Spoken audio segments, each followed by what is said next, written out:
ভগৱন্তই আমাক 100 বছৰ আয়ুকণ দিছে,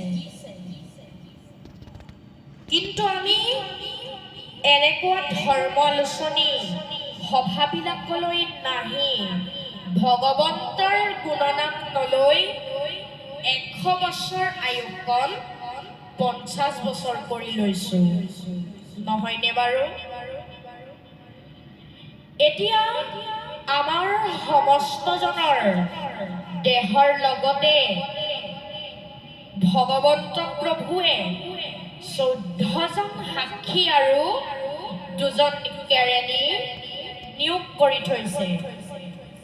চাই থাকে আমাক ৰাতিপুৱাৰ পৰা গধূলিলৈকে কি কৰি আছো আমি।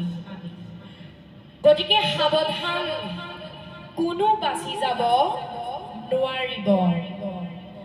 ৰাম কৃষ্ণ হৰি